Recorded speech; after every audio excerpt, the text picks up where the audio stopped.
Yes. Very cool. Very cool. We're gonna wear them to the concert.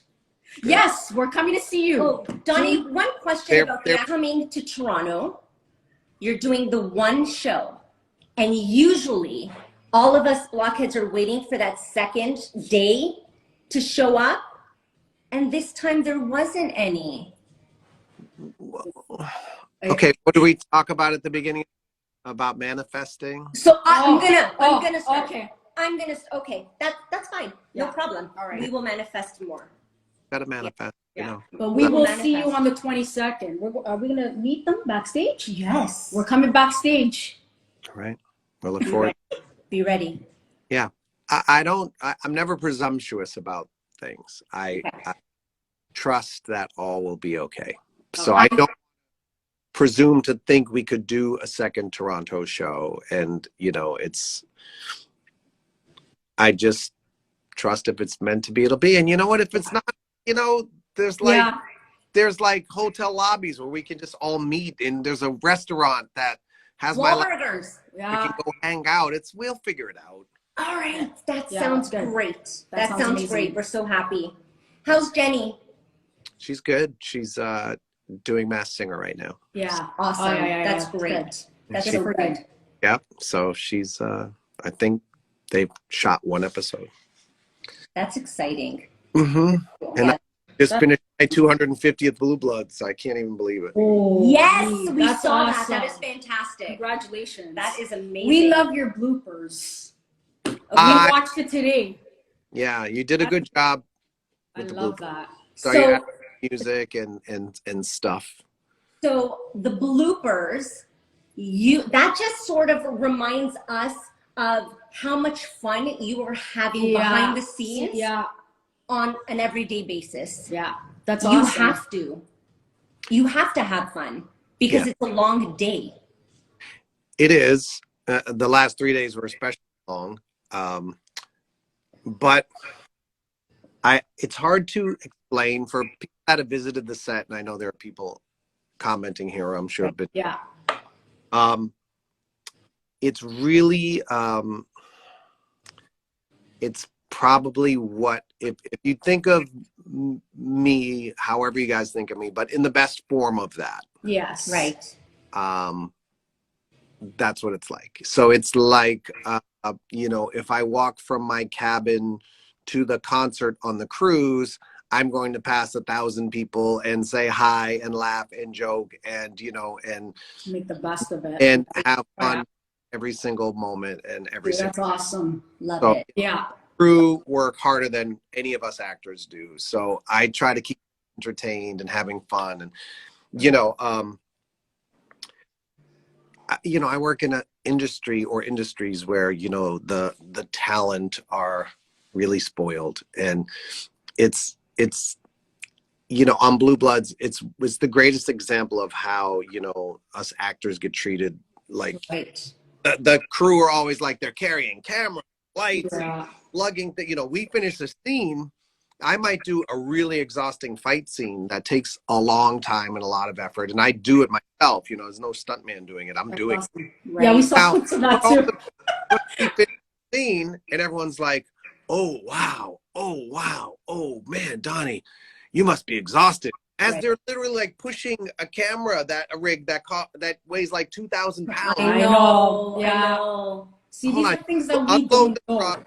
Yeah, they unload the truck. They operate all the equipment that they use. They film us for an hour, and then they have to load everything back up and put it away. So it's like, it's my goal every day at work is to be grateful for my job. It's like my childhood dream, right? So it's like I manifested this, right? That's what I manifested, right? Yeah. And have moments like with all of you guys. That's beautiful. So I laugh, I play, I take it serious. I'm very Yeah. Yes. Of in course. tune Yeah. with what I'm doing. I really, I'm making notes constantly, adjusting dialogue, doing this, doing that, saying we can't do that this way, I have to do that. I'm very serious about it. I'm very Yeah.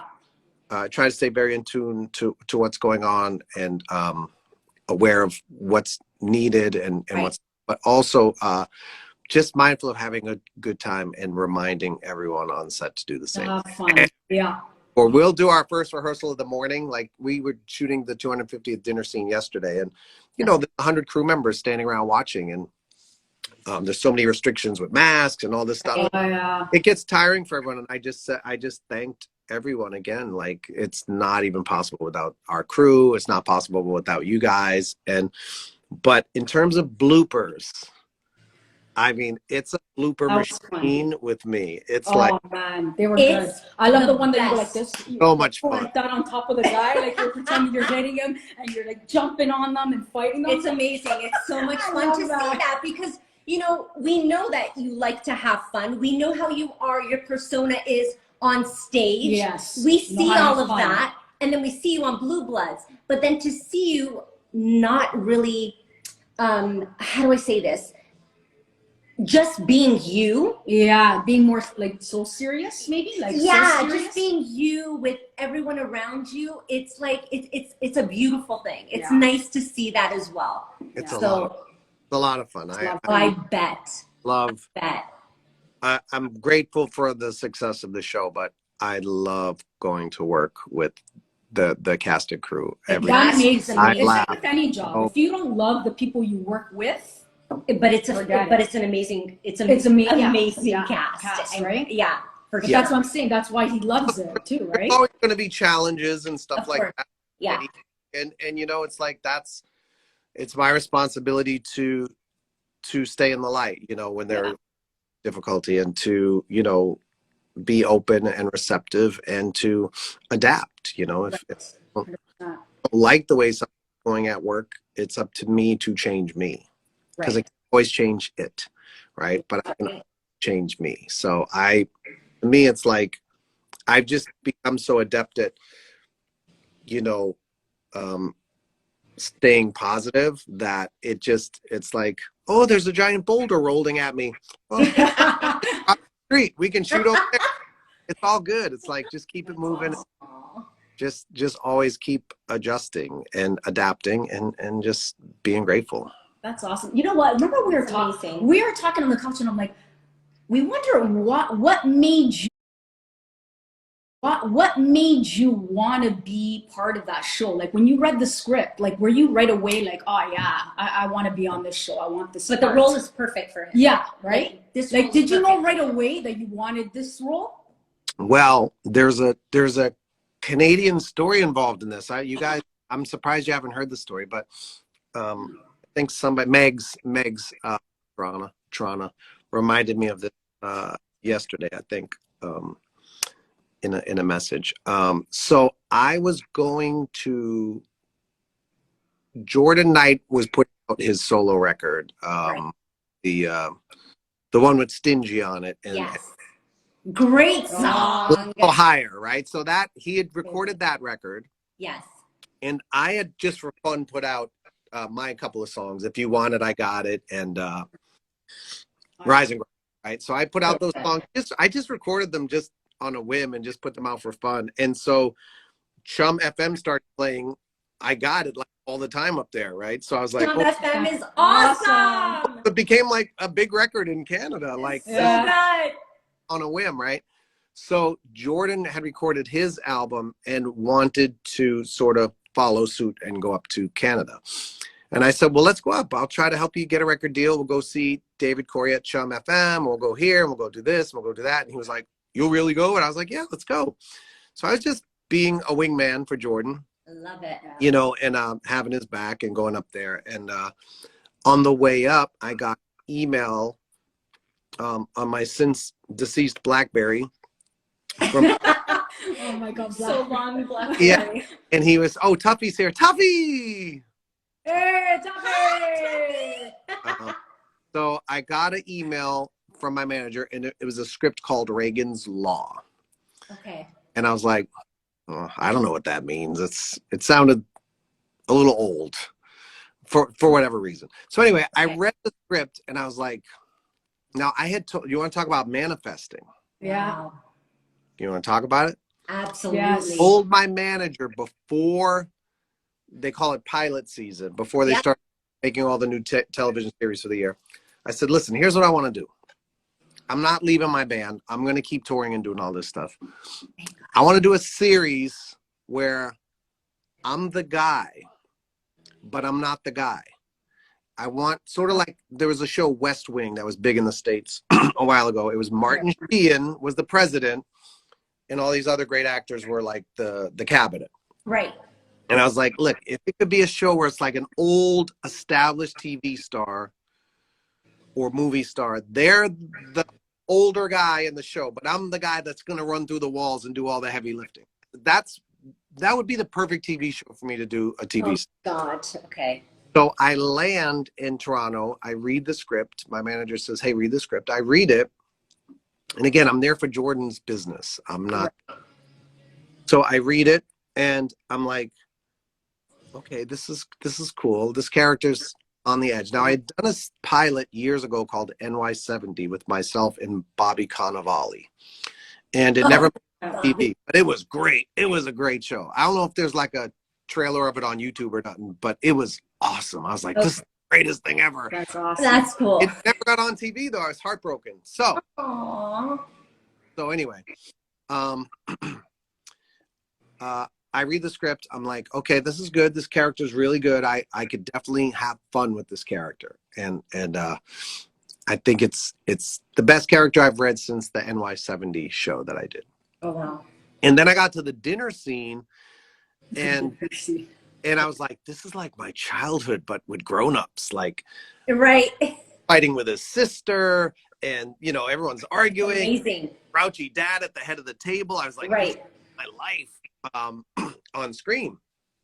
And so I said, I think I can do this show. I think I want to do it. So I called my manager. I said, what's the story with the show?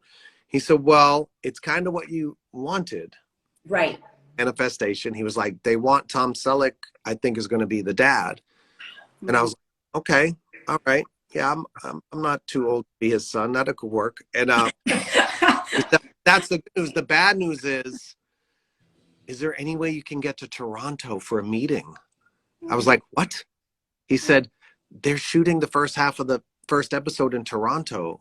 Is there any way you can get there? Because they need to see you in person. I was like, I'm in Toronto, man. Oh my God. And he was like, I sent them the one episode of NY70. They saw the character. Now, I had said to myself when I read it, this is the best character since that guy. It's the closest I'll ever come to playing a role like that. Oh my God. And my manager said they watched it and they haven't been able to cast this guy. They've turned down everyone and they saw that show and it's you. They think you're the guy. Holy.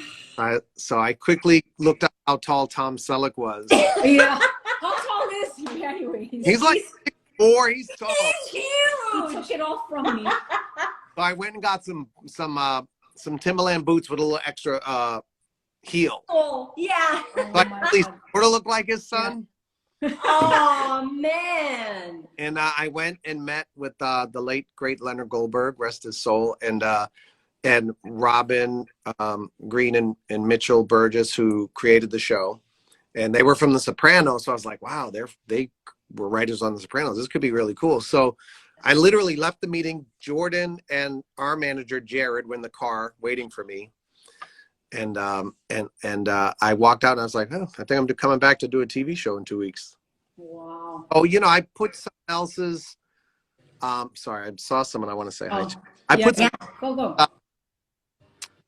You know, I was helping my friend, and it turned out to also help me. Jordan got his record deal, got a TV show.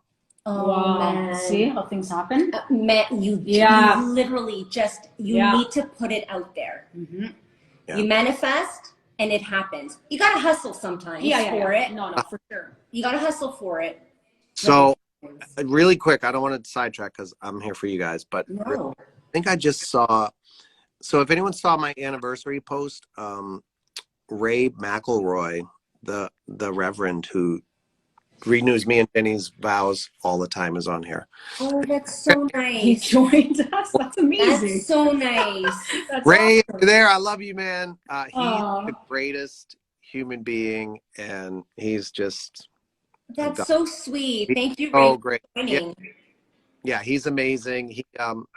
He renewed our vows the first time we did it, and then he's done it every year since, and so we do it. Yes, you post pictures of it. It's really, really sweet. But Jenny never knows. She never knows what's going to happen or when, and so like in the middle of COVID, you know, when everyone was locked down, right?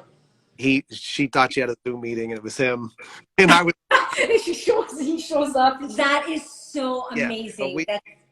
Do it. He goes to great lengths to always make sure he could be there. So he's great. Anyone ever needs words of wisdom and he's the man. thought manifestation, follow him on Instagram. He's great. He's great. Oh, that's amazing. Is that where you get a lot of yours from? Because yours are amazing. I don't borrow. I steal you guys and other fans' videos. Yeah, you're not stealing them. They're really yours. I try to tag everything, but I don't steal words of wisdom. I don't know. Sometimes, honestly, sometimes it could be as simple as I see a tweet of someone having a bad day and something specific to what their struggle is, and I will just think of like an initial thought of what I would say, and rather than say it to one person, I just try to say it to everyone, or it could be myself. Yeah. It could be me. I could be annoyed by something that I have no control over. Right. And I think don't we all? Yeah. The only thing I can control is myself. And the more I try to control something or someone else, the more I lose control of me. So I might just write that. You're right. It's so true. From therapy, though. I've done a lot of therapy in my life. Me too. You guys shake hands. There you go. There you go. I know, and I was talking about this with a client. She said that helps her every single time she goes through something. I think everybody should go to therapy. Yeah. It's, you know, it's something that's frowned upon. And, you know, interesting Canada, I know like the Bell Speaks thing that you guys do up there, like that stuff's great. It's like, it's, you know, again, Canadian blockheads, you know, pointed out to me and like, hey, can you tweet for this? Can you tweet for this? Like, what is like mental health? It's like, oh my God. It's like, yes. You know, I'm a big proponent of it, of, you know, self-care and mental health and like checking in. You got to check up from the neck up. You have to do it. You know, we worry about so many other things. We don't worry about our mental health enough. And of course, there have been historically like, you know, stigmas, right? Like it's not cool. It's not okay to do that. And nothing could be further from the truth. And how I got introduced to it was with the new kids. So this is a little, I'm giving you some stories today. I love that. Yeah, that's awesome. I'm not hogging up your birthday party. No, are you kidding? Are you crazy? Amazing. Oh my God. We love listening. Dude, my comments froze too. I don't know why they're not moving forward, but so around 1990. It was just yesterday. 1990. Just yesterday, the year you guys met. Yes. Yeah. 32 years ago. Yeah. The year you were born. Okay. The year we were born. Right. So we weren't getting along very good, my bandmates and me. And our manager, the late great Dick Scott, rest his soul. Yeah. He hired these two therapists to sit in with the band. Wow. These guys worked with a band from your city. I'm not going to say their name because it's not my business to talk about their band. Yeah. We won't mention them. But it's like, oh, well, if they worked with them, all right, we'll give it a try. And one of those two, I guess they were called rock doctors at the time, became a lifelong friend and therapist. And I worked with him through many a situation in my life. And that is life in ways that, you know, it's like, you know, you may go see someone for a specific problem you're dealing with, but you learn life lessons that just, you know, every now and again, I'll be sitting there somewhere. I might be on tour, frustrated about something or getting ready for tour. Literally like, boom, like something falls from the sky. And it's like, oh, that's what he told me. Right. Yeah. 26 years ago, he said this and I didn't even know. And now here it is. Wow. How I'm supposed to apply it right here. Isn't that amazing? They give you the tools. They give you the tools that you need, and those tools don't help you all the time. Yeah. But they do come to you when you really need them. Mm-hmm. Therapy is so important. Yeah. I say for me.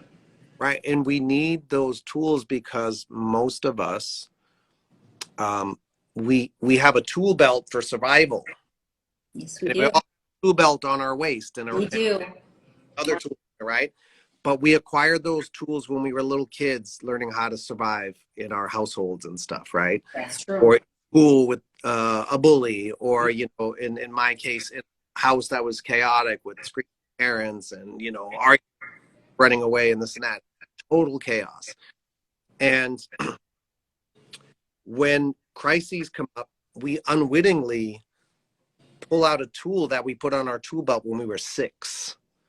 And we think we're going to be able to use it now when we're 46. That's right. Doesn't work. Doesn't work. It doesn't work. Or you can't go give your partner silent treatment when you're raising children. You can't pout in the other room hoping your significant other's going to come in and say, what's wrong? It's so true. Doing that behavior because it's mature. We're not doing it as an stop and look. You go, well, it's not the bathroom when I ate, flushing the toilet over and over till Alma heard it and came running up. What's wrong, baby Don? Outing, waiting for my wife to come in and say, what's wrong, honey? That's right. It's the same behavior. That's right. You're absolutely right. It's true. But I have one quick question. And you can ask anything you want because I'm talking to you. No. Are you kidding? That's what we love. We love this. This is amazing. Yeah. I have a quick question. So you always look so comfortable on stage. Mm-hmm. Always. Like you're having a good time. Like it just comes natural. Yeah, it comes naturally to you. You were born to be up there. Yeah. We all know this. And I'm sure you feel it. Has there ever been a time that you remember where you were so anxious? Yeah, like you were faking it to get on, not faking it, but you felt anxious to get on stage. Like at an awards show. Nervous anxious, not excited anxious. No, like nervous anxious. Like, oh, I don't know if I can do this. Yeah. Really? Yeah. It's hard to remember them. Okay, so see, it's probably when you was younger, when you were much younger. It helps that I'm in a band with 4 guys. Okay. Yeah. That helps. Right? Yes. Sometimes, speaking of tools we acquired when we were 8 years old, it's like if I sense Jonathan's nervous, I can go into one of my survival mechanisms, right? Which is to help someone else who's. So you forget about your own feelings. Yeah. So my role in my house of 9 crazy kids was I'll just take care of everyone else and make them feel better. Right. Right.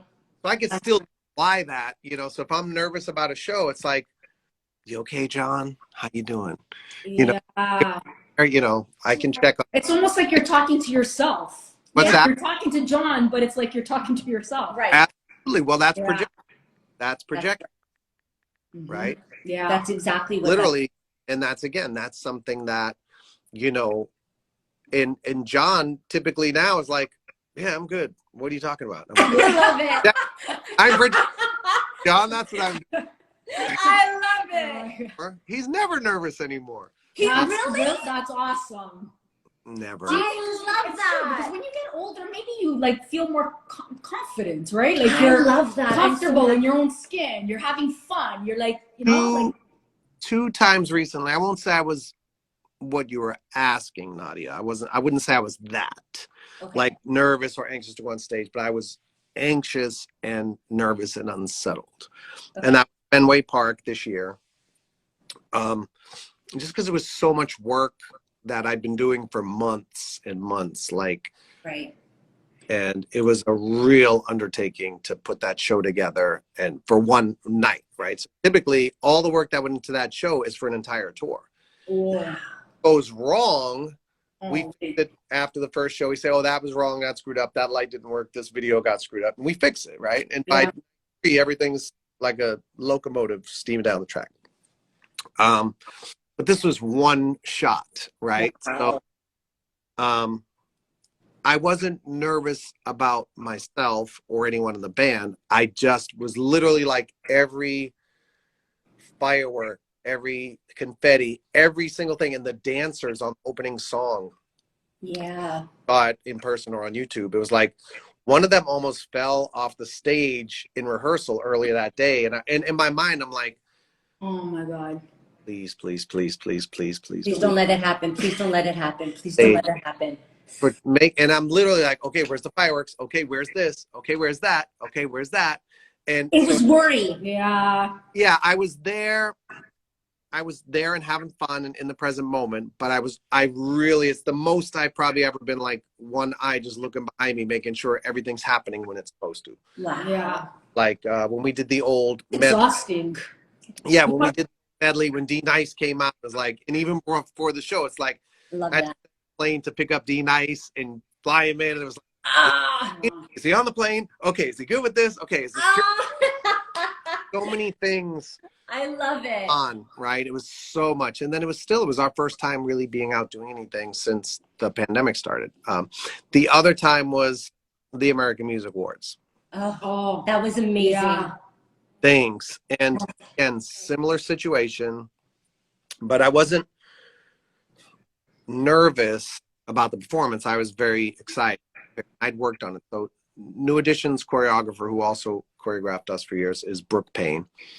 And he's a legend in the business, but specifically in Boston, he's like That's awesome. Yeah. so, and him and I worked in hand for about 3 months before the AMAs, perfecting the music, working with the AMA people, the video Takes content. that long. So much work. Yeah. Hanging tough, and we were walking towards the camera. Like that was all sort of putting the puzzle together, and me saying, we have to get here. We have to get New Edition here to be on the catwalk here so we could join them for If It Isn't Love. Why don't we do a diversion with the camera and have the camera take us over here on Hanging Tough, and we'll sing to the camera so New Edition can move and Wow. their coats. So there's all these little details That that go in there. think about holy. Yeah, and so we got to LA. I had to, everyone has to COVID test for any of these endeavors. You have to just test. So like 300 people being tested in the parking lot, rehearsal. Oh, what a disaster. Yeah, it's a lot to it. So That's a lot. we got to LA. I flew in with D Nice. We flew together, and he was going to do something that night and then fly back to Washington to do a show. So I was supposed to sleep on the plane. We talked the whole way. Wow. I went straight to the plane to rehearsal on Saturday. We rehearsed all day, and then we joined with New Edition. New Kids rehearsed, then we joined with New Edition, and then we rehearsed with them for a few hours. Then Sunday we did it again, then we had to go to the taping. But the 2 nights I was there, I went to bed both nights around 11 p.m. and woke up at like 1 and never went back to sleep. Oh, man.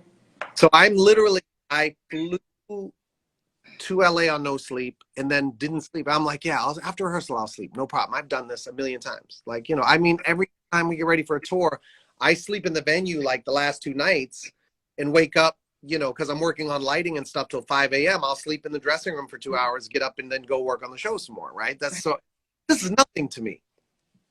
However, I was so tired, and then I thought, I'll take a nap right before we do the show. And they were like, no, you have to go to the red carpet.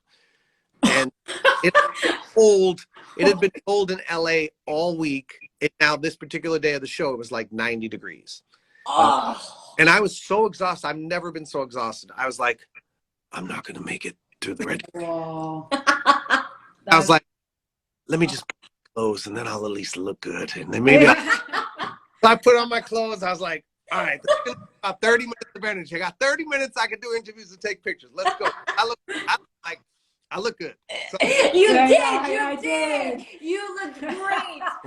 so thank you. So I did that, and but I was really exhausted. And then in rehearsal, in the dress rehearsal we did earlier, I was slipping on my shoes. My sneakers were slipping, and I was so tired. Like I was starting to hallucinate. God. I was exhausted. Was that bad? You can't even enjoy yourself at that point. It was rough.